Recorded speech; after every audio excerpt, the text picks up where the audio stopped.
तो दुआ वाली हमारी कमाई है।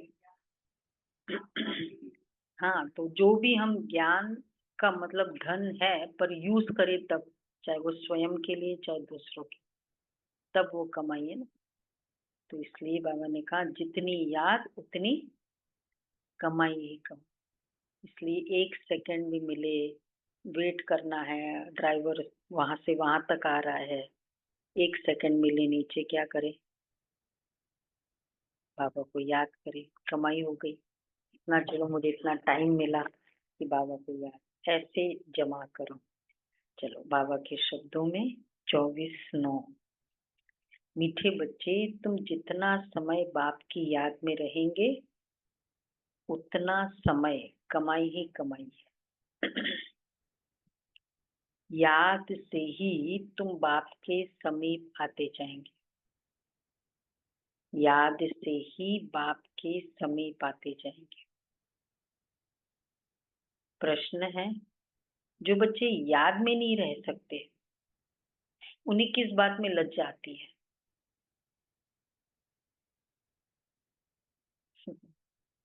मधुबन आने की।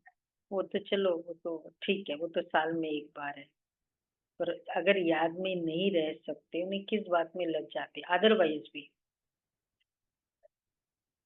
हम पतित है इसलिए और शर्म आती है कि याद में नहीं रह सकते उन्हें किस बात में लज्जा। बहुत ही एक्यूरेट जवाब था भाई।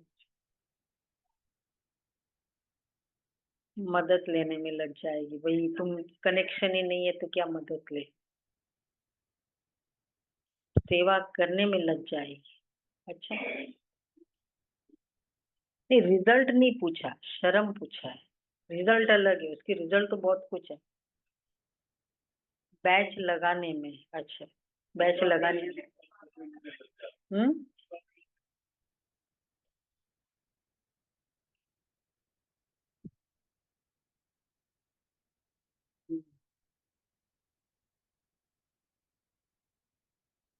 हाँ, मतलब वही सेवा करने में लग जाएगी। अच्छा, ये भी है। पर कभी कभी सोचते चलो सेवा करते समय बाप की याद तो रहेगी, बाप का ज्ञान सुना रहे, वो भी एक रीजन होता है ना। और चलो मुझे नहीं, उसको बेनिफिट होगा तो उसके भी तो पुण्य मिलेगा। कुछ भी तरीका सोच सकते हैं। बाबा कहते वो राइट बताया, उसकी लज्जा है वो अभी प्रेजेंट की। राइट बताया, अपना चार्ट रखने में उन्हें लज्जा आती है। क्या लिखूं चार्ट में, कितना समय लिखो यार। बाकी समय तो हम चला लेते, लेकिन जब खुद का वो अकाउंट लिखते ना तब तो मुझे पता होता है ना, क्योंकि मुझे लिखना है और मुझे ही देखना है, इसीलिए लिखते नहीं है। समझते हैं सच लिखेंगे तो बाबा क्या कहेंगे, लेकिन बच्चों का कल्याण इसमें ही है कि सच्चा सच्चा चार्ट लिखते रहे। हम्म। खुद को पता है और उसको पता है, और वही दो देखने वाले चार्ट। चार्ट लिखने में बहुत फायदा है। बाबा कहते बच्चे इसमें लज्जा मत करो, लिखो, अपने को फायदा हो जाएगा ना, अपने को अपनी स्टेटस पता चलेगा ना। ओम शांति। रूहानी बाप बैठ बच्चों को समझाते हैं। अब तुम बच्चे 15 मिनट पहले आकर यहाँ बाप की याद में बैठते हो। कौन था 15 मिनट पहले आके बाप की, देखो, कोई कहते कि उसी समय आना चाहिए। हम्म। 15 मिनट पहले याद से हम भूमिका बनाते हैं। तो भक्ति मार्ग में तो बाप का परिचय है नहीं।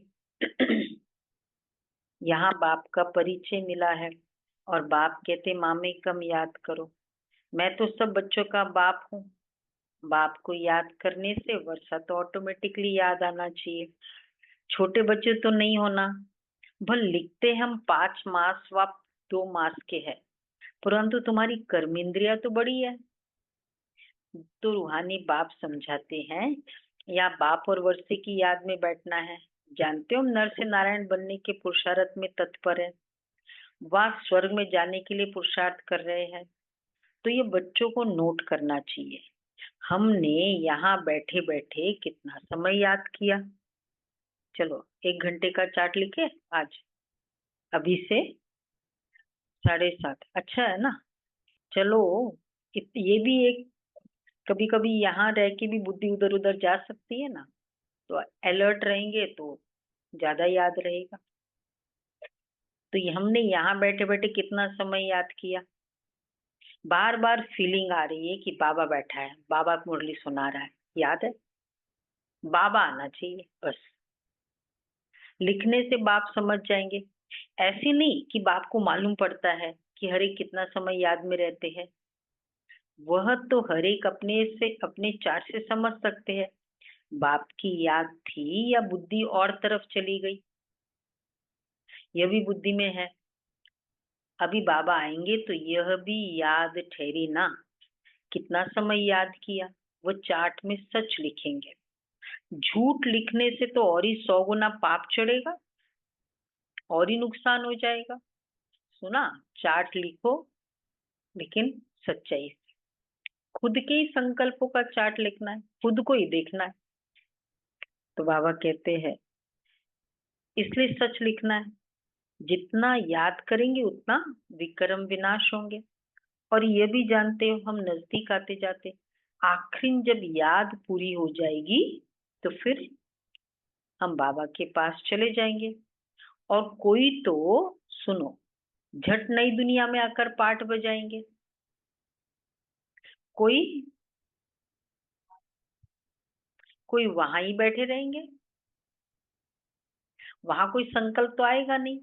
वह है ही मुक्ति धाम, दुख सुख से न्यारा। जैसे जैसे पाठ है उतरेंगे। सुख धाम में जाने के लिए अब तुम पुरुषार्थ करते हो।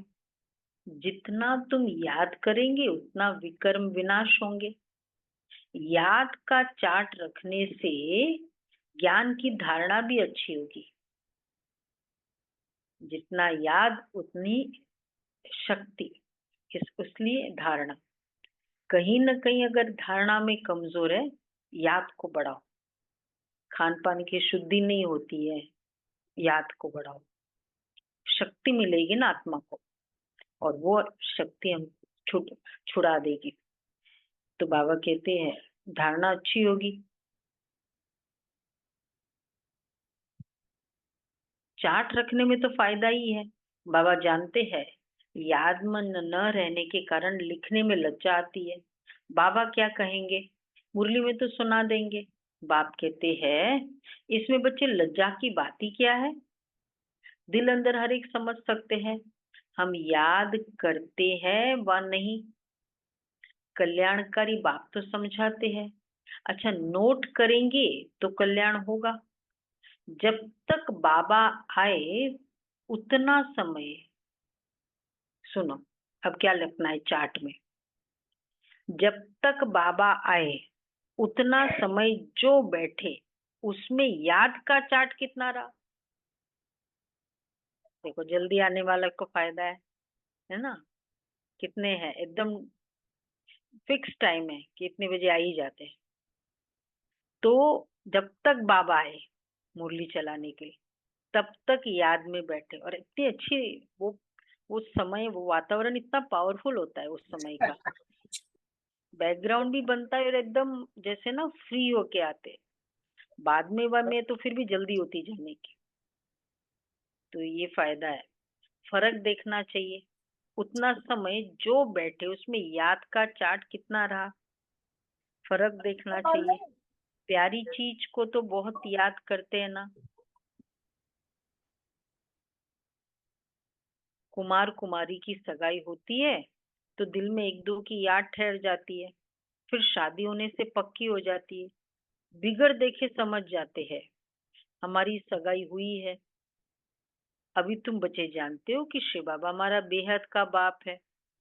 भल देखा नहीं है, परंतु बुद्धि से समझ सकते हो ना। वो देखने जैसी चीज भी नहीं है, पॉइंट ऑफ लाइट है। क्या सुंदरता है जो देखे हम। तो बाबा कहते हैं भल देखा नहीं है परंतु बुद्धि से समझ सकते हो। वह बाप अगर नाम रूप से न्यारा है तो फिर पूजा किसकी करते हो, याद क्यों करते हो अगर नाम भी नहीं है रूप भी नहीं है। अजन्मा, फिर अ, क्या है, बिंदु, शिव शिव, अभोक्ता, सब ऐसे नाम दिए, तो फिर याद क्यों करते हो, फिर पूजा क्यों करते हो उसको। नाम नाम रूप से न्यारी बेन तो कोई चीज होती नहीं, जरूर चीज को देखा जाता है तब वर्णन करते होता है। आकाश को भी देखते हैं ना, बेअंत कह नहीं सकते। भक्ति मार्ग में भगवान को याद करते, हे भगवान, तो बेअंत थोड़ी कहेंगे। जब इसको बोल दिया ना, अनलिमिटेड, अनंत है, तो फिर अनंत है, तो अर्थात क्या, अंत ही नहीं है। अंत किसकी नहीं है, परमात्मा का अंत नहीं, मतलब क्या।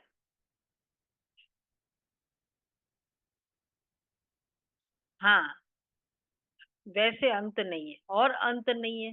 अंत मतलब सोचा कि अनलिमिटेड, शक्तियों में अनलिमिटेड, गुणों में अनलिमिटेड। अनलिमिटेड मतलब अब कोई पट्टी इतना तो है नहीं ना, कि इतना सा है, इतने समय तक है, इतनों के लिए है, इसलिए अनंत। हम्म।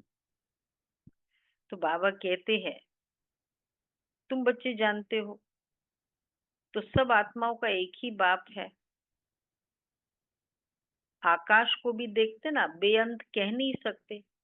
भक्ति मार्ग में भगवान को याद करते हैं, हे भगवान, तो बेअंत थोड़ी हो सकता है। हे भगवान कहने से तो झट उनकी याद आती है, तो जरूर कोई चीज होती है। एक्चुअली अनंत या बेअंत मतलब एक विस्तार फील किया, बड़ा, बहुत बड़ा। तो साइज तो लिमिट ही रहेगी ना कोई भी साइज की, इसलिए साइज से कनेक्शन नहीं है बेअंत का। हम्म। हाँ, मतलब लिमिटलेस, एक्चुअल मीनिंग है उसका लिमिटलेस, कोई लिमिट नहीं। आत्मा को भी जाना जाता है, देखा नहीं जाता है। सब आत्माओं का एक ही बात होता है, उनको भी जाना जाता है। तुम बच्चे जानते हो, बाप आकर पढ़ाते भी है। आगे तो ये मालूम ही नहीं था कि पढ़ाते भी है। अच्छा, श्री कृष्ण का नाम डाल दिया है। अच्छा, श्री कृष्ण तो इन आंखों से देखने में आता है, उनके लिए तो बेअंत नाम रूप से न्यारा कह न सके। श्री कृष्ण तो कभी कहेंगे नहीं कि मामेकम याद करो, वो तो सम्मुख है। उनको बाबा भी नहीं कहेंगे। माताएं तो श्री कृष्ण को बच्चा समझ गोद में बिठाती है। अच्छा, जन्माष्टमी पर छोटे श्री कृष्ण को झुलाएंगे, क्या सदैव छोटा ही है। फिर रास विलास भी करते हैं। देखो, इसलिए श्री कृष्ण के जो बचपन का स्वरूप और वो भी जन्म के समय का जो बाल स्वरूप, उसकी जितनी पूजा है, उतनी महाराज तो कितनी बड़ी बात थी, पर उसकी नहीं है उतनी पूजा। शायद कभी कभी पता ही नहीं होता है महाराज का वो दिन है, शरद पूर्णिमा का दिन होता है ना। कारण एकदम फर्स्ट श्री कृष्ण, फर्स्ट योग बल की आत्मा ने संसार में जन्म लिया, वो समय, और उस समय का वो आत्मा की भी 100% पवित्रता का स्वरूप जो होता है, उसके सामने तो फिर बाकी तो नहीं होंगे। इसलिए बाबा कहते हैं, तो फिर रास विलास भी करते तो जरूर थोड़ा बड़ा हुआ। फिर उनसे बड़ा हुआ वह क्या हुआ, कहाँ गया, किसको भी पता नहीं है। उसके बाद का तो बिल्कुल ही कोई पूजन नहीं है। रास विलास के बाद का स्वरूप का राजा भी बने, द्वारकाधीश भी बने, पूजा नहीं है, न गायन है, खाली वो स्टोरी के रूप में है ना, वो पूरा। हम्म। पूरा जो, क्योंकि वो पवित्र जो पहला श्री कृष्ण के स्वरूप की जो महिमा है, उस समय की, शुरू शुरू में सतयुग में। सभी की तैयारी कहाँ की है, सभी की तैयारी कहाँ की है? हम्म। साथ उतरने की तैयारी, वो जो टाइम होता है ना, उसकी इम्पोर्टेंस है। अब देखो निर्वैर भाई साहब कभी क्यों दादी के साथ मधुबन में रहे थे। दादी ने जब अव्यक्त हुए बाबा, फिर कहा यही रहो, और वो साथ साथ दादियों की जो सेवा की। तो चाहे एज में भाई साहब बड़े हैं, और उसी समय ज्ञान में आए, लेकिन दादी के साथ करी ना, साथ साथ सेवा की, उसकी इम्पोर्टेंस।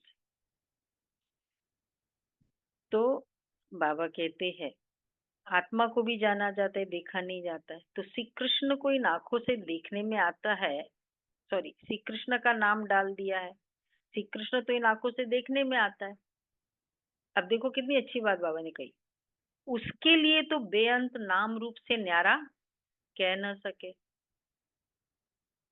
हाँ, श्री कृष्ण तो कभी कहेंगे नहीं कि मामेकम याद करो, वो तो सम्मुख है, उनको बाबा भी नहीं कहेंगे।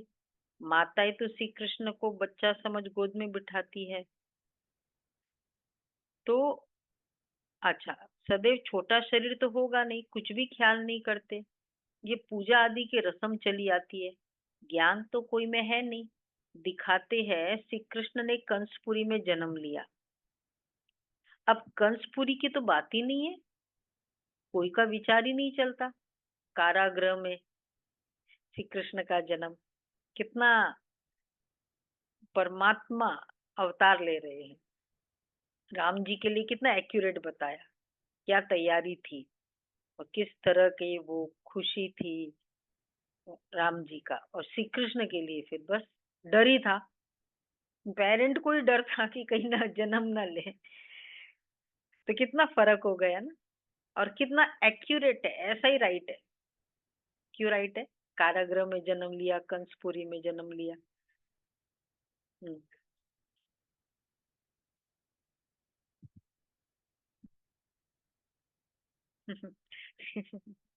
क्लास में बाद में बताएंगे आप।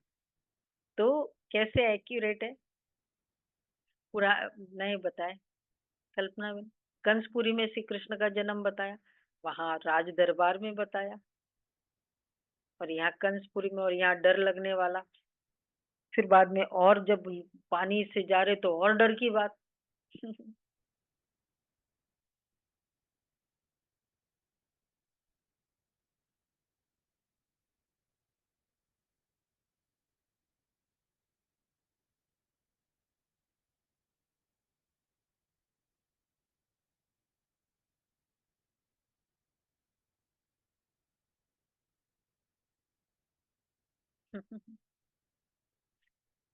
और किरण बन, कंसपुरी में श्री कृष्ण का गायन क्यों है?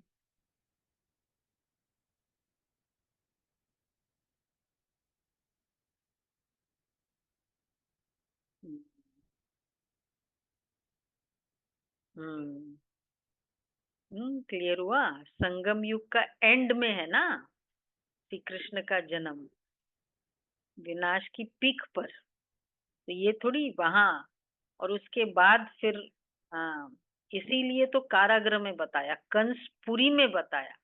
देखो, कंसपुरी, नॉट इवन गोकुल, कंसपुरी में श्री कृष्ण का जन्म बताया, और फिर कारागृह में। कितना गुप्त होगा ये, तो होना है, अभी हुआ नहीं है, लेकिन इस समय होना है, इसलिए श्री कृष्ण का कंसपुरी में बताते हैं।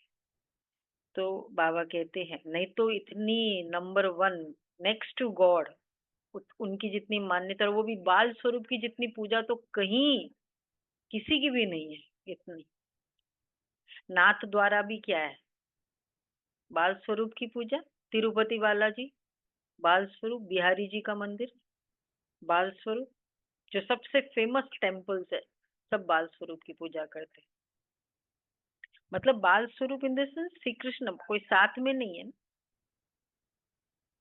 वो थोड़ी है, मतलब राधे थोड़ी साथ में है, बाल स्वरूप की पूजा है। तो बाबा कहते हैं क्या, अच्छा, दिखाते कंस, श्री कृष्ण ने कंसपुरी में जन्म लिया। अब कंसपुरी की तो बात ही नहीं है, यहाँ के एंड में, संगम युग के एंड में जन्म है। क्लियर हुआ सभी अव्यक्त फरिश्तों को? हाँ, कोई का भी विचार नहीं चलता, ऐसा क्यों बताया? कंसपुरी में जन्म चला कभी किसी का विचार? कंसपुरी में जन्म हुआ तो कभी सोचा कि ऐसे कैसे हो सकता है? अब स्टोरी बोल दी तुमको। और उसके पहले योग माया आई और फिर उसने ऐलान कर दिया। ये भी एक नया मतलब एक्यूरेट है। भक्त लोग तो कहेंगे श्री कृष्ण हाजिरा हजूर है, फिर उनको स्नान भी कराते हैं, खिलाते भी है। अब वो खाता भी नहीं है, रखते हैं मूर्ति के सामने और खुद खा लेते हैं। ये भी भक्ति मार्ग हुआ ना। फिर वो कहते हैं आप भी तो ऐसे करते हो, हम भी तो रखते हैं और फिर खुद ही तो खाते हैं। मतलब हम बाबा को भोग लगाते हैं ना, जब भी हम लगाते हैं बाबा को, सभी लगाते होंगे भोग तो सामने बैठते हो या लगा के छोड़ के चले जाते हो? ये 2 मिनट खड़े रहते, टाइम नहीं है सामने बैठ खिलाने का बाबा को। सामने हाँ, बैठते हैं। कैसे है कैसे करते हैं? सामने बैठकर लगाते हैं। बैठकर कौन लगाता है? बैठकर बाबा के सामने? मैं लगाती हूँ। नहीं नहीं, 2 मिनट मतलब भोग कितनी देर लगाते हैं? भोग बैठकर। ये क्या है, कोई हाथ ऊंचा नहीं है, एक जन। क्या हुआ राजू में? दीदी बैठ के तो लगाते हैं पर 5 मिनट भी नहीं, 3 मिनट। दीदी बैठ नहीं एक सकते गीत इसलिए खड़े होके सुनो लगाते देखो, हैं। एक गीत लगाए, बाबा देखे, दृष्टि दे, वरदान दे, फिर बाबा खाए। कितना टाइम लगता है? एक गीत चलाना चाहिए। 2 गीत चलाते हैं दीदी। 2 गीत चलाते, गुड। ये तो बैठ कर भोग लगाओ। अगर नहीं भी लगाते अब से शुरू करो। तो सभी सुन रहे हैं बाबा ने क्या कहा? रखते हैं देखो मूर्ति के सामने और खुद खा लेते हैं श्रीनाथ जी पर, तो फिर बैठकर बाबा का आह्वान करते हैं। यहाँ बुलाए बाबा कोई वतन में ले जाते हैं, वतन में ले जाते हैं बाबा को, यहाँ नहीं बुलाते। मतलब बेटर वो है, यहाँ भी बुला सकते। यहाँ तब बुलाते जब हम भोग खाते हैं, हम भोजन खाते हैं ना, बाबा आओ दृष्टि दो, उसमें शक्ति भरो। और बाकी बाबा को वतन में ले जाओ, बाबा के सामने वतन में जाओ, टाइम लगता है ना। फिर वहां बिठाओ बाबा को, दादियों को, फरिश्तों को। फिर बाद में बाबा की वरदान मिलता है, दृष्टि देते हैं, वरदान मिलता है, फिर एक एक बाबा को खिलाते हैं। एक गीत तो आराम से चला जाता है, पता ही नहीं चलता है। तो अब से करना। तो बाबा कहते हैं रखते मूर्ति के सामने और खुद खा लेते हैं, ये भी भक्ति मार्ग हुआ। श्रीनाथ जी पर इसका इतना भोग लगाते, वो तो खाता नहीं, खुद खा जाते हैं। देवियों की पूजा भी ऐसे ही करते हैं, खुद ही देवियां बनाते, खुद ही देवियां बनाते, उनकी पूजा आदि कर फिर डुबो देते हैं। जेवर आदि उतार कर डुबोते हैं, फिर वहां तो बहुत रहते हैं, जिसको जो हाथ में आया वो उठा लेते हैं। कितने मिलते हैं ना गंगा जी में, और ये सब चीजें। देवियों की जास्ती पूजा होती है, लक्ष्मी और दुर्गा दोनों की मूर्तियां बनाते। बड़ी मम्मा भी यहाँ बैठी है ना, जिसको ब्रह्मपुत्रा भी कहते हैं। समझेंगे ना कि इस जन्म और भविष्य के रूप की पूजा कर रहे हैं।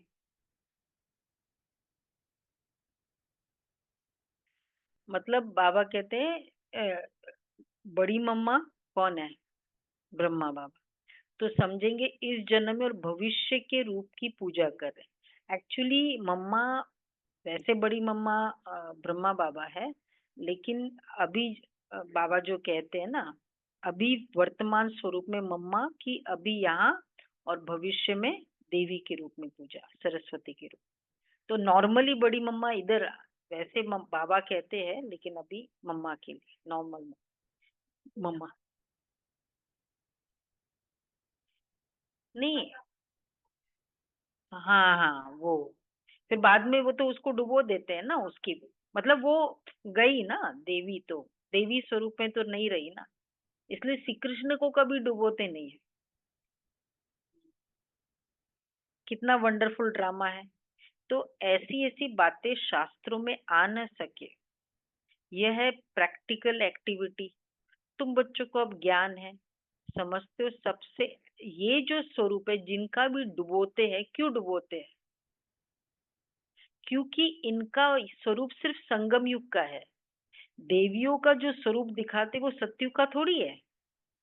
सतयुग में वो खड़ग और वो सब वो थोड़ी होगा। श्री कृष्ण हनुमान जी का सॉरी वो गणेश जी का जो बताते हैं वो स्वरूप सतयुग में थोड़ी होगा, इस तरह का हाथी का। तो इसलिए संगम का स्वरूप बाद में तो चला जाता है, डूब जाएगा हमारा। तो इस कारण फिर डुबोने की प्रथा शुरू होगी। हमारा सच में देवी स्वरूप होगा लेकिन इस तरह का नहीं ये। और श्री कृष्ण को डुबोते नहीं है। क्यों? नारायण जी, श्री नारायण जी को, श्री राम जी का, विष्णु जी का स्वरूप को कभी डुबोते नहीं है, क्योंकि वो उनका संगम युग का स्वरूप नहीं, वो श्री कृष्ण का सतयुग का स्वरूप है। हनुमान जी तो महावीर का प्रतीक है ना। इतना उस तरह का पूजन थोड़ी है वो, एक जयंती मनाते हैं। हाँ हाँ, मतलब एक, हाँ वो है। वैसे तो बहुत सारे हैं उस तरह से, लेकिन देवी स्वरूप की जो भी है वो डुबोते हैं। तो ऐसी ऐसी बातें शास्त्रों में आ न सके, ये है प्रैक्टिकल एक्टिविटी। तुम बच्चों को अब ज्ञान है, समझते हैं। समझते सबसे जास्ती चित्र बनाए हैं आत्माओं के। जब रुद्र यज्ञ रचते तो लाखों शालिग्राम बनाते। देवियों के कब लाखों चित्र नहीं बनाएंगे? वह तो जितने पुजारी होंगे उतनी देवियां बनाते होंगे। वह तो एक ही टाइम पर लाख शालिग्राम बनाते हैं। उनका कोई फिक्स दिन नहीं होता है, कोई मुहूर्त आदि नहीं होता है। शालिग्राम इतने बनते हैं एक दिन में लाख। जैसे देवियों की पूजा फिक्स टाइम पर होती है, शालिग्राम की पूजा वो तो पाइप से कर लेते हैं ना, जम्मू में। जम्मू, हाँ तो लाखों शालिग्राम बनाते हैं रुद्राभिषेक में, लाखों बनाते हैं। एक्चुअली रुद्र अभिषेक है ना सबसे कॉस्टली माना जाता है इसलिए इतना हमें पता नहीं। भागवत यज्ञ का तो पता है, जिसने कराया हो तो पता होगा। तो जब रुद्र यज्ञ रचते तो लाखों शालिग्राम बनाते हैं। देवियों के कब लाखों चित्र नहीं बनाएंगे, तो छोटे छोटे बनाने होते तो इजी भी है हाँ, वो तो जितने पुजारी होंगे उतनी देवियां बनाते होंगे। वह तो एक ही टाइम पर लाख शालिग्राम बनाते हैं। उनका कोई फिक्स दिन भी नहीं होता है, कोई मुहूर्त आदि भी नहीं होता है। जैसे देवियों का तो वो नवरात्रा मुहूर्त है, तो इस तरह कोई फिक्स नहीं है, कोई मुहूर्त नहीं है। जैसे देवियों की पूजा फिक्स टाइम पर होती है। सेठ लोग को तो जब ख्याल में आएगा कि रुद्र शालिग्राम रचे तो ब्राह्मण बुलाएंगे। तो रुद्र कहा जाता है एक बाप को, फिर उनके साथ ढेर शालिग्राम बनाते। हाँ, वो सेठ लोग कहते इतने शालिग्राम बनाओ। उनकी तिथि तारीख कोई मुकर्रर नहीं होती है। ऐसे भी नहीं कि शिव जयंती पर ही रुद्र पूजा करते, नहीं। अक्सर करके शुभ दिन बृहस्पति को ही रखते हैं रुद्र पूजा में। वैसे तो मंडे होता है, लेकिन बाबा कहते बृहस्पति व रुद्र पूजा, शिव जी की पूजा तो मंडे के दिन। हम्म। दीपमाला पर लक्ष्मी का चित्र थाली में रखकर उनकी पूजा करते हैं, फिर रख देते हैं। कितने कितने रिचुअल्स हमको भी नहीं पता, इतना बाबा को पता था उसके पीछे के रहस्य। तो हाँ, फिर रख देते हैं। वह है महालक्ष्मी युगल। दीपमाला पर लक्ष्मी का चित्र थाली में रखकर उनकी पूजा करते। चार भुजाधारी लक्ष्मी, दो भुजा वाली नहीं चलता है। तो वह है लक्ष्मी नारायण युगल स्वरूप। नाम फिर महालक्ष्मी रख देते हैं। अच्छा, देविया कब हुई, महालक्ष्मी कब होकर गई? ये अब देखो, लक्ष्मी जो देवियां है उनको डुबोते हैं, महालक्ष्मी को डुबोते नहीं है। पूजा के दिन जो रखते हैं वो डुबोते नहीं है, क्यों? वो कैसे चल डुबोएंगे? तो सत्युग का स्वरूप का यादगार है ना, जो भी सत्युग के स्वरूप का यादगार है वो डुबोएंगे नहीं। तो ये सब बातें और वो डुबोते भी एक एक सुकून है, मतलब एक सेलिब्रेशन है, क्योंकि इतनी हम आत्माएं संगम युग में इतना पुरुषार्थ करके जो जा रही है, तो वो क्या था, एक सेलिब्रेशन ही होता है ना। जो भी महान आत्माएं जा रही है, कितनों को प्रेरणा देके जा रही है, इस कारण उनको डुबोने की भी इम्पोर्टेंस। तो बाबा कहते ये सब बातें मनुष्य नहीं जानते, तुमको अब बाप बैठ समझाते हैं। तुम्हारे में भी सबको एक रस धारणा नहीं होती है। बाबा इतना सब समझा कर फिर भी कहते हैं शिव बाबा याद है, अच्छा वर्षा याद है। मूल बात है यह, भक्ति मार्ग में कितना पैसा वेस्ट करते हैं। यहाँ तुम्हारी पाई भी वेस्ट नहीं होती है। तुम सर्विस करते हो सॉल्वेंट बनने के लिए। हमारे हर चीज में सेवा समाई हुई होती है ना, कोई भी करते हैं, कुछ भी करे, बाबा की सेवा हो, इस कारण वो कार्य करते हैं। तो बाबा कहते हैं भक्ति मार्ग में तो बहुत पैसा खर्च करते हैं, इंसॉल्वेंट बन पड़ते हैं, सब मिट्टी में मिल जाता है। कितना फर्क है। इस समय जो कुछ करते हैं वह ईश्वरीय सर्विस में शिव बाबा को देते हैं। शिव बाबा तो खाते नहीं है, खाते तुम हो। तुम ब्राह्मण बीच में ट्रस्टी हो, ब्रह्मा को नहीं देते हो तुम। जब हम बाबा को देते हैं तो किसको देते हैं? शिव शिव बाबा को देते हो। कहते बाबा आपके लिए धोती कमीज लाई हूं। बाबा कहते हैं फिर ले ले बाबा। ब्रह्मा बाबा के लिए लाते थे ना, वो नेपाली, वो कभी कुछ लाते कभी कुछ लाते, तो बाबा आपके लिए लाते हैं। अब मना भी नहीं कर सकते, उनका इतना प्यार भी है। पर बाबा कहते हैं बाबा ले, धोती कमीज ले ले, नहीं ले। बाबा कहते हैं बाबा ले लेते थे, और बाबा यज्ञ में देना, मतलब बाबा, और फिर वो नेपाली ये सब करते ना, उसकी स्टोरी तो है ना। तो वो उनको नेपाल वालों को बहुत खुशी, बाबा को वो नेपाली। तो बाबा ने क्या, फिर वो एकदम तुरंत पहना भी खुश करने के लिए, उतार दिया। बाबा ने कहा मेरे भक्त कंफ्यूज हो जाएंगे आज मुझे देख के इसलिए बाबा ने तुरंत, और फिर बाबा यज्ञ में रखते थे, सब कुछ यज्ञ में। तो ये सिस्टम है बाबा के यज्ञ में, कि जो भी आता है, जिसको जो मिलता है, चाहे लौकिक का मिलता है, हम यज्ञ में देते हैं। यज्ञ फिर हमको देता है, फिर हमको यज्ञ की पालना है। क्यों देना होता है यज्ञ में? नहीं तो कभी कभी होता है, वो शादी का ग्लास 50 साल पहले जिसने दिया था आज तक याद होता है, होता है क्यों? क्योंकि उसने दिया। इसलिए बाबा के यहाँ ये सिस्टम है, जो भी आता है यज्ञ में हम समर्पित करते हैं। नहीं नहीं, मतलब जो भी निमित्त है, जो भी सेंटर के निमित्त है, तो उसमें दे देते हैं बाबा के यज्ञ में। जनरल में नहीं, मतलब जो जनरल, ये नहीं कि मैं ही लूं उसको। हाँ जनरल, जन जब बड़े जो भी वहां के बड़े होते हैं, तो जैसे यज्ञ में चला गया, अब वो मेरा नहीं है, तो चाहे वो दिया मेरे अर्थ, लेकिन चाहे कोई भी बहन लो, ये नहीं कि वही बहन लो। ये तो बाबा कहते हैं, तो भक्ति मार्ग में, अच्छा तो बाबा इनको देने से कुछ भी तुम्हारा जमा नहीं होगा। जमा वह होता है जो तुम शिव बाबा को याद कर इनको देते हो।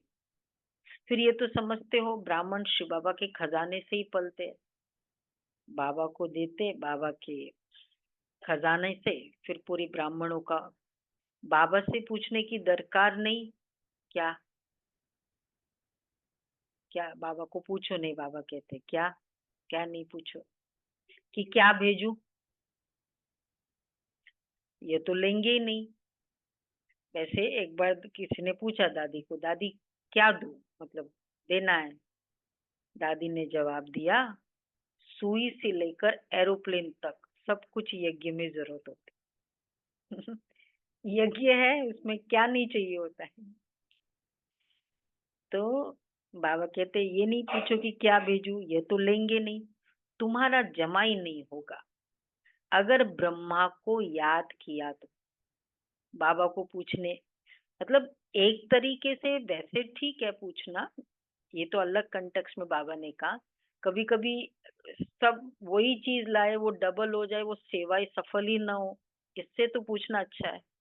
नहीं तो फिर वो सफल नहीं होता है, फिर और किसी को देना होता है। और आजकल कोई कुछ कुछ कुछ चीजें ऐसी सबके पास ही होती है, फिर वो फायदा नहीं। उस कंटेक्स्ट में पूछना अलग बात है, वो जरूरी भी है, बट एज सच बाबा कहते कि आपको देना है मुझे। तो अगर ब्रह्मा को याद किया तो तुम्हारा जमा नहीं होगा। ब्रह्मा को तो लेना है शिव बाबा के खजाने से, तो शिव बाबा ही याद पड़ेगा। तुम्हारी चीज क्यों लेवे, बीके को देना भी रॉन्ग है। पर्सनली किसी को दिया और पर्सनली फिर उसने सपोज उसको दिया और उसने डायरेक्ट दे दिया भाई बहनों को, तो वो भी, तो किसी ने कुछ मिला उसको कुछ सेंटर से, तो उसने सोचा कि चलो मैं यहाँ भाई बहनों को या कुछ एक बहन को दूं।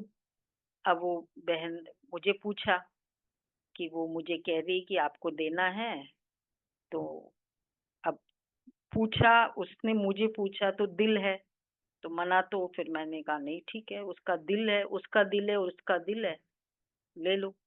ले लिया उसने। अब जितनी बार वो चीज खाए उसको याद है कि ये आत्मा कितनी अच्छी है, क्या स्वादिष्ट बनाया है। फिर मुझे बोला कि देखो इसका कितना अच्छा है, कितना अच्छा। मैंने कहा ये आपने बाबा को याद किया या आत्मा को याद किया।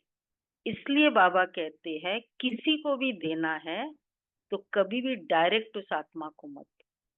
बोला हाँ दीदी, बाबा के कारण मुझे मिला, और बाबा तो रहा ही नहीं, खाली वो आत्मा याद आ रही थी बात। तो यहाँ नियम है कि कुछ भी मिलता है डायरेक्ट, हम चाहे हम सोचे कि मैं मधुबन से लाई हूँ ना, मैं इस बहन को दूं, वो अलग बात है, उसने मंगाया है वो एक बात अलग है। लेकिन ये लाई हूँ मैं मधुबन से, चलो मैं इस भाई को दूं, इस बहन, तो वो खाते समय बाबा को याद नहीं करेगा, उसने मुझे दिया वो याद करे। तो फायदा क्या हुआ, जमा नहीं हो ना, उसका तो जमा नहीं हुआ, मैंने ग्रहण किए। तो बाबा कहते हैं, तो बाबा ने समझाया तुम कोई सी भी चीज लेकर पहनेंगे उनकी याद आती रहेगी। कोई हल्की चीज है तो उनकी बात नहीं, अच्छी चीज है तो और ही याद दिलाएगी कि फलाने ने यह दिया। भूलता है क्या, जिससे डायरेक्ट लेते हैं भूलता है? कौन है महावीर? कभी भूलता नहीं है। और जब हम बाबा के घर से लेते हैं तब क्या याद आता है? यहाँ से आप टोली लेते हो, क्या याद आता है? पक्का? ये तो नहीं दीदी ने दिया, बाबा ने दिया, बाबा के घर से। ये फर्क है, सिर्फ देना उसी को होता है, सिर्फ ये फर्क होता है। और उसका जमा हो जाता है, हमको या हमारा भी जमा होता है, क्योंकि हम भी याद करते हैं, जिसको मिलता है उसका भी जमा, कि बाबा ने दिया, बाबा ने दिया। तो इसलिए डायरेक्ट नहीं देना, मिलता भी है बाबा के यज्ञ में डालो। तो कोई हल्की चीज उनकी बात ही नहीं, अच्छी चीज तो और ही याद दिलाएगी, फलाने ने ये दिया, उनका कुछ जमा तो होता नहीं। तो घाटा पड़ा ना। शिव बाबा कहते माँ में कम याद करो, मुझे कपड़े आदि की दरकार ही नहीं है, कपड़े आदि बच्चों को चाहिए, वो शिव बाबा के खजाने से पहनेंगे। मुझे तो अपना शरीर है नहीं, वह तो शिव बाबा के खजाने से लेने के हकदार है, राजाई के भी हकदार है। बाप के घर में ही बच्चे खाते पीते हैं ना। तुम भी सर्विस करते हो, कमाई करते रहते हो। जितनी सर्विस बहुत उतनी कमाई बहुत। तो यहाँ कौन सी कमाई होती है? यहाँ दुआओं की कमाई। सेवा करते दुआओं की कमाई, याद करते पुण्य की कमाई। दो अकाउंट चाहिए। खाएंगे पिएंगे शिव बाबा के भंडारे से, उनको नहीं देंगे तो जमा ही नहीं होगा। बाबा के यज्ञ में हम जब अ, जाते हैं, सेवा लेते हैं, सब कुछ, तो फिर क्या करते हैं? वापस करते हैं ना, भाई हमने खाया पिया है। तो बाबा कहेंगे खाएंगे पिएंगे शिव बाबा के भंडारे से, तो नहीं देंगे तो। और उसमें भी एक होता है, हमने जितना खाया पिया है ना उतना हम करें। तो उसको बाबा मोहिनी बहन हमेशा कहती है, बिल्स पे किया आपने, जमा क्या किया? भाई इतना खर्चा लगा, इतना मैंने यज्ञ में कर दिया। वो तो कोई भी करेगा, वो तो वैसे ही करते। वो तो बल्कि जितना बाबा हमें देता है उतना तो वैसे भी हम नहीं कर सकते। जो बाबा के यज्ञ में सिक्योरिटी है, आप रात को भी चले जाओ, आप होटल में रहोगे, चाहे उससे ज्यादा भी हमको खर्चा होगा, लेकिन इतनी सिक्योरिटी है, इतने वाइब्रेशंस है, तो हम ज्यादा करेंगे तो हमारा जमा भाग्य जमा होगा ना। तो बाबा कहते हैं तुम भी सर्विस करते हो, तो खाएंगे पिएंगे शिव बाबा के भंडारे से, उनको नहीं देंगे तो जमा ही नहीं होगा। तो उतना नहीं करते तो बल्कि फिर बोझ चढ़ता है कि हम इतना फैसिलिटीज लिया पर किया नहीं। तो फिर बोझ, फिर वो आत्मा को खुशी नहीं होती है, भर के नहीं आती है, क्योंकि वो तो ज्यादा सेवा ज्यादा ली ना, दिया नहीं ना। तो बाबा कहते हैं राजाई के भी हकदार है। बाप के घर में ही बच्चे खाते पीते हैं ना,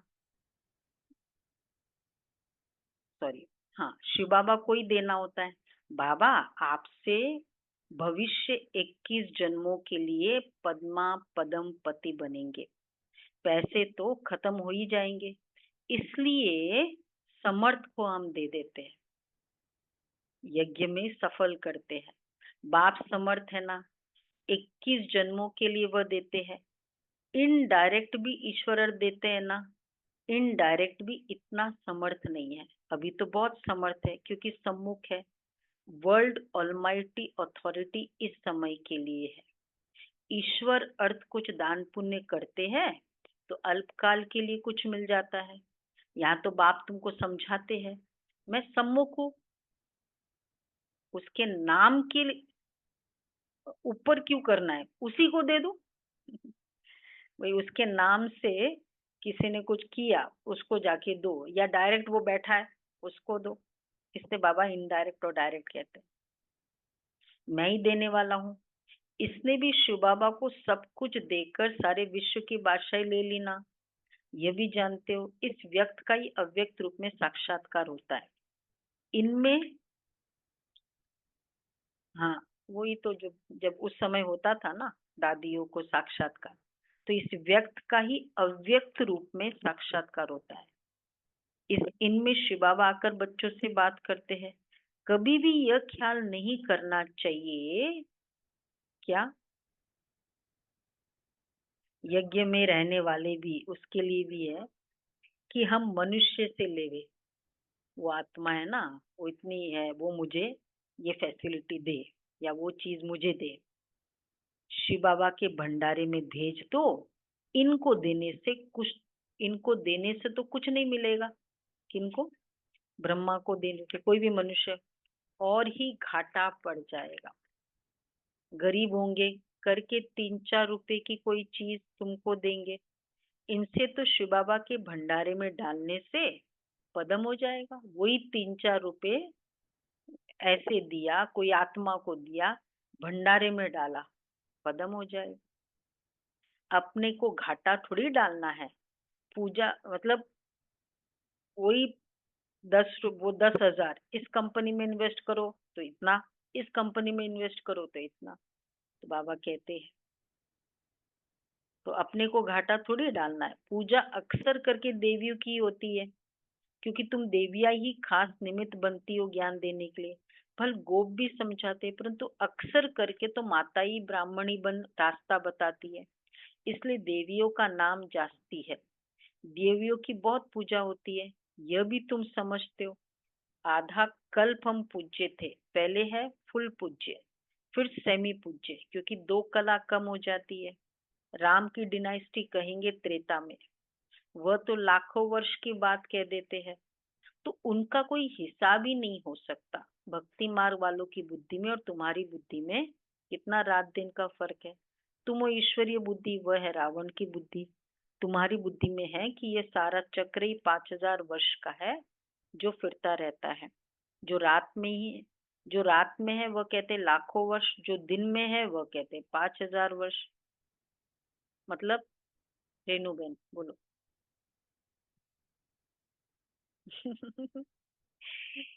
बोलो, जिसको रिपीट करने से तो सबको पता चलेगा।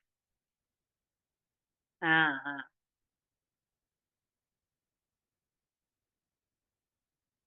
हम्म, नहीं हाँ तो दिन, हाँ समझदार है।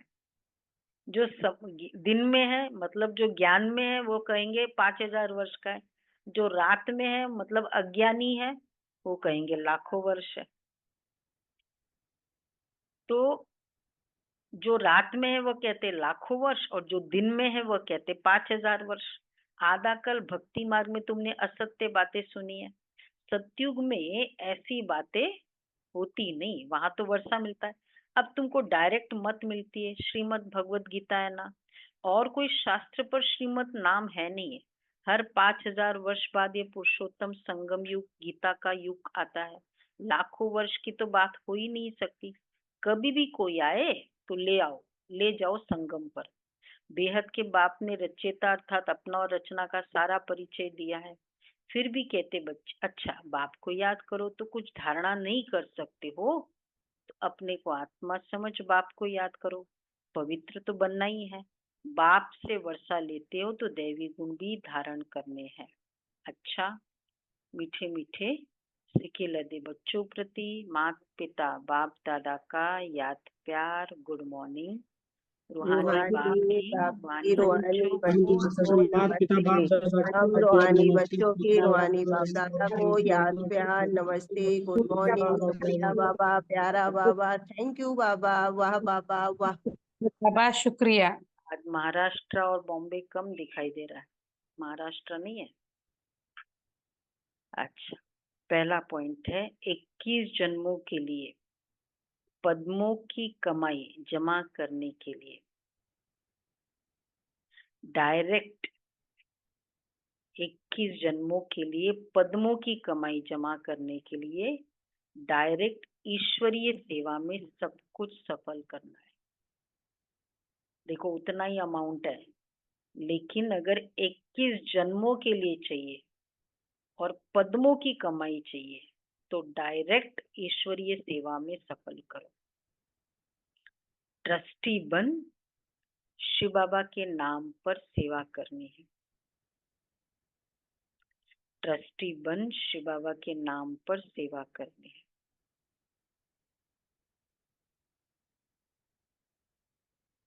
दूसरा है याद में जितना समय बैठते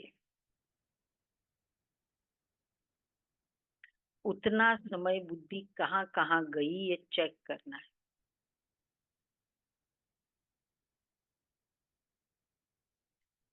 याद में जितना समय बैठते उतना समय बुद्धि कहाँ कहाँ गई ये चेक करना है। अपना सच्चा सच्चा पोता मेल रखना है।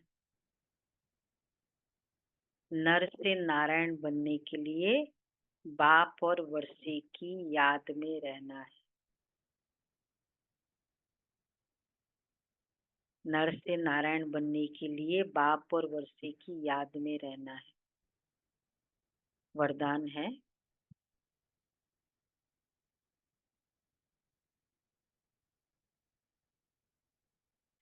विस्मृति की दुनिया से निकल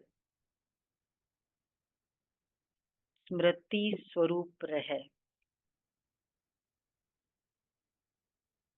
हीरो पार्ट बजाने वाले विशेष आत्मा भव। विस्मृति की दुनिया से निकल स्मृति स्वरूप रह हीरो पार्ट बजाने वाले विशेष आत्मा भव। यह संगम युग स्मृति का युग है और कलयुग विस्मृति का युग है। अब इस विस्मृति की दुनिया से निकल स्मृति से निकल आए। जो स्मृति स्वरूप है वही हीरो पार्ट बजाने वाली विशेष आत्मा है। इस समय डबल हीरो हो, एक हीरे समान वैल्यूबल बने हो, दूसरा हीरो पार्ट है। तो यही दिल का गीत सदा बजता रहे कि वहां मेरा श्रेष्ठ भाग्य। जैसे देह का ऑक्यूपेशन याद रहता है, ऐसे ये अविनाशी ऑक्यूपेशन कि मैं श्रेष्ठ आत्मा हूँ याद रहे तब कहेंगे विशेष आत्मा। कितना अच्छा है। डबल हीरा, डबल पूजा, डबल लाइट, डबल डॉक्टर, सब बाबा हमेशा डबल डबल कहते हैं। तो कौन सा है डबल हीरा? हीरे समान वैल्यूबल। हमारे एक एक संकल्पों की हमको कीमत है, इसलिए हीरे समान वैल्यूबल और हीरो पार्ट। स्लोगन है, हिम्मत का पहला कदम आगे बढ़ाओ तो बाप की संपूर्ण मदद मिलेगी। हिम्मत का पहला कदम आगे बढ़ाओ तो बाप की संपूर्ण मदद मिलेगी। अव्यक्त इशारे बहुत अच्छा है, बहुत पावरफुल है आज का। बहुत ध्यान से सुनना है। इनफैक्ट ये अंडरलाइन करके रखो, 24 तारीख है ना आज का। कई बच्चे बहुत अच्छे पुरुषार्थी है, लेकिन पुरुषार्थ करते करते कहाँ पुरुषार्थ अच्छा करने के बाद प्रारब्ध यहाँ ही भोगने की इच्छा रखते हैं। यह भोगने की इच्छा जमा होने में कमी कर देती। कौन सा प्रारब्ध? भाई नाम मान शान या कोई फैसिलिटी, मैंने इतनी सेवा की, मेरे को फैसिलिटीज, कुछ भी मैंने अच्छा पुरुषार्थ किया और संकल्प आया, तो प्रारब्ध की इच्छा, तो यह भोगने की इच्छा जमा होने में कमी कर देती। इसलिए प्रारब्ध की इच्छा को खत्म कर सिर्फ अच्छा पुरुषार्थ कर। पूछा भी नहीं, कई सारी बातें है ना। इच्छा के बजाय अच्छा शब्द याद रखो। तो ना कच्चा फल खा लिया, फिर स्वीकार किया, एंजॉय किया, सब कच्चा फल है। कच्चा फल इतना टेस्टी भी नहीं होता है, हजम भी नहीं होता है, ताकत नहीं देता है। अगर अभी पुरुषार्थ में मुझे अच्छा अच्छा बोलने वाले बोलेंगे या कुछ भी मिले हमें प्रारब्ध किसी भी वे से, अंदर से स्वीकार नहीं है कि मैंने किया इसलिए मुझे मिल रहा। ये है इच्छा न रखना।